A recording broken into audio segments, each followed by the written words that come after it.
ก็แม่นละเนาะก็รอได้พอสำนีเฮ็ดหยังก็บ่ดีบ่มีค่าในสายตาไผสิเว้าอีหยังสิเฮ็ดอีหยังบ่เคยพอใจแนมเบิ่งเขาก็เจ้ากายสิตายย้อนเจ้าอีหลีอายบ่รอหรือเจ้าบ่พอหรือเครียดอีหยังจังแม่นว่าเป็นตาสังเฮ็ดอีหยังก็บ่ถึงใจสิเว้าสิด่าเห็นอายเป็นหมากอดกันเดินกายเจ็บสิล้มสิตายเสียดายคนที่เคยหักเอาโลดเด้อเฮ็ดโลดเด้อเฮ็ดใส่ให้พอบ่มีค่ากับเจ้าละเนาะคนบ่ลองได้แต่เสียใจหักเอาชีวิตอายมีสิทธิ์ได้น้ำตาไหลเฮ็ดโลดถ้าอยากเฮ็ดใส่เจ็บคนสุดท้ายเป็นอายได้บ่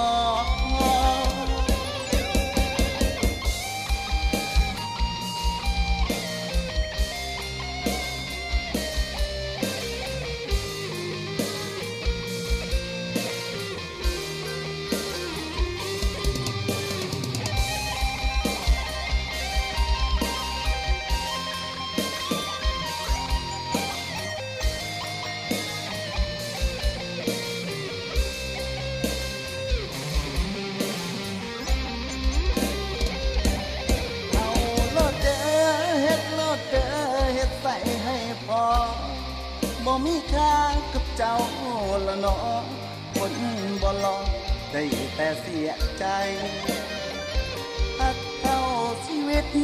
อายมีสิทธิ์ได้น้ำตาไหลเฮ็ดโลถ้าอยากเฮ็ดใส่เจ็บคนสุดท้ายเป็นอายได้บ่อายบ่ลองแต่ขอจบกับคำคน